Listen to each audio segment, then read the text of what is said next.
Salut mec. Ça va? Tranquille.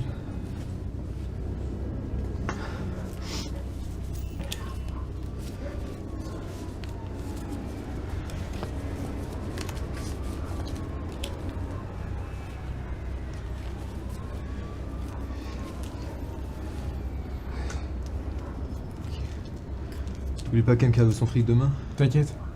Elle rigole pas. Hein. T'inquiète, je t'ai dit. Maintenant, tire-toi.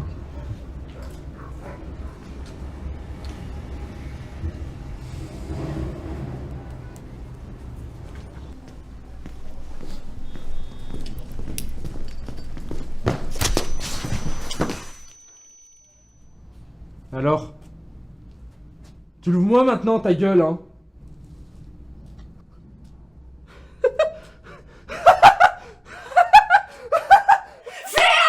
Pleure, on te dit pleure. On te demande pas grand chose tout de même. Juste de pleurer. Mais tu vas bien finir par pleurer, espèce de franc-maçon. Il n'en fait qu'à sa tête.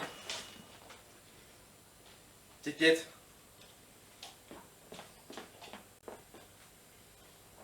J'ai bien réfléchi. Ta mère aussi. Un peu.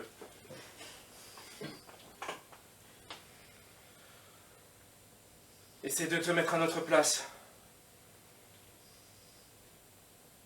L'autre jour encore dans le journal, Imagine ta mère comme elle serait triste. Enfin bref, c'est non. Les rollerblades, c'est trop dangereux. Rien à dire. Moi qui décide. Allez hop, une torgnole. Pourquoi, papa Piette? Pour l'hygiène, petite Piette. Pour l'hygiène. Un homme avant-gardiste, inclassable, qui apparaît providentiel en ce tout début de XXe siècle, porté par une foi inébranlable dans le progrès scientifique. Grâce à l'esprit aventurier et visionnaire d'Edmond Locard, la science est en passe de gagner une nouvelle bataille contre le crime. Le lieu du cambriolage a déjà été investi par la police.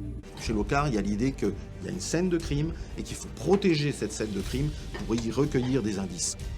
Dans l'appartement de la rue Rava, Locard s'intéresse à un vase maculé de traces.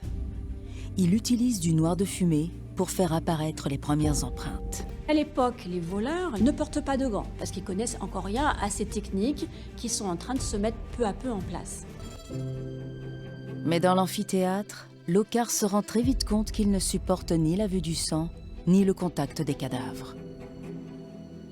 Il avait une sainte horreur du sang, ce qui évidemment pour un médecin, et encore plus ce qu'il va devenir un médecin légiste, est tout à fait fâcheux. Lorsqu'il découvre le cadavre de Coco la chérie, Edmond Locard est saisi par la violence du crime. La femme gît dans une mare de sang, le corps lardé de 20 coups de couteau. Le laboratoire de la rue Saint-Jean connaît un véritable âge d'or.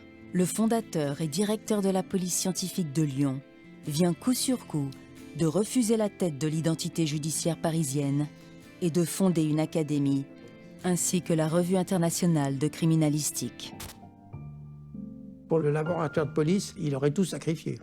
Tout était pour le laboratoire. Son stylo, son crayon, sa plume, son encre, tout était pour le laboratoire.